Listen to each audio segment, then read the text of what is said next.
The more I look around, the more the general consensus seems to be that social media, video games, and other forms of digital entertainment simply aren't healthy.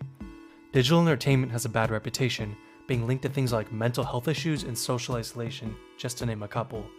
But is this actually an appropriate understanding of this space? I mean, one of the great joys of my life has always been entertainment. From cinema and television to music and games, I've always found digital entertainment to be a constant source of passion in my life. It seems odd to me that something that had once brought me so much joy suddenly turned into a supposed mental toxin. So is digital entertainment really as bad as people say, or does it simply magnify the symptoms of an underlying issue? To answer this question, I'm going to look at the pros and cons of digital entertainment and measure them against each other to come to a conclusion. Con 1. Avoidance and isolation. One of the most common criticisms of digital entertainment is that it can be addictive and lead to excessive consumption, especially with social media, endless scrolling, and constant notifications for the potential to keep people hooked for hours at a time. Movies and video games also have a reputation for being a source of escapism, and when I found myself using them as such, my enjoyment of them also plummeted. These factors led to decreased productivity, sleep disturbances, and social isolation, all factors that can contribute to anxiety, depression, and addictive behaviors, so that's a valid argument and a point against digital entertainment. Pro 1. Cultural and social connection. Now, digital entertainment also serves as a powerful tool for supporting cultural and social connection. Shared interests are pretty much the catalyst for all of the meaningful relationships in my life, ranging from sports to digital media. Online communities centered around shared interests extend this ability to form meaningful connections to all around the globe, overcoming barriers to contact and enhancing support networks and social satisfaction. That's a plus. Con 2. Spreading hate. There is no denying that media can be used to propagate hateful content. And with anyone with an internet connection being able to post on social media, that issue has gone exponentially worse. The algorithms designed to maximize user engagement often prioritize inflammatory content, regardless of what it actually says. With short-form content that requires little critical thinking especially, I can't count how much hateful content is passed off as just jokes nowadays, when they clearly come from a place of prejudice or hostility. Pro 2. Positive societal impact. On the flip side, I've witnessed social platforms acting as the catalyst for positive societal transformation on many occasions.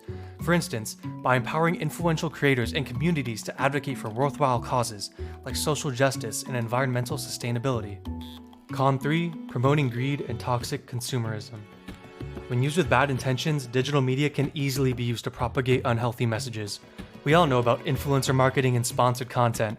When profit is prioritized over providing genuine value, influencers and companies entice users to make impulse purchases, often targeting common insecurities to do so. Not only that, but many creators nowadays base their entire content strategy on sensationalist ideas, promoting materialism and ideas that external validation is much more important than it really is. Pro 3. Promoting creativity and inspiration.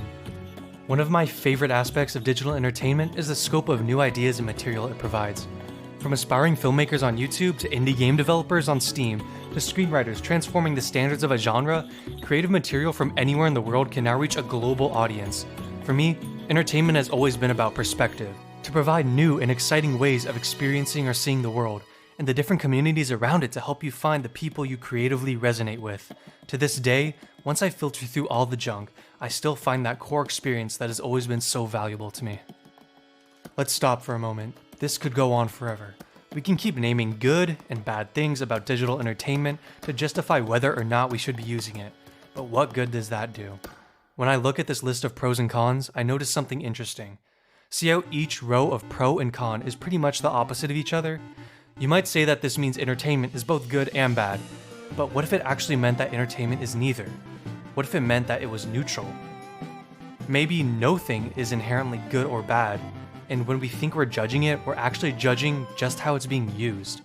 And if that's the case, instead of demonizing or hailing innovations like artificial intelligence and new forms of media, our focus should be on how we use them, and especially how policymakers and the politically powerful use them. So when it comes to digital entertainment, understanding the potential pros and cons is important for regulating your own use, but what it comes down to is why you use it. When I use it for bad reasons, I get the cons in return, and when I use it for good reasons, I find that I get the pros. By mindfully monitoring what kind of results I got from consumption and how I felt afterwards, I could reflect on whether or not I was using digital entertainment like a harmful drug or as a genuinely constructive and fulfilling part of my day.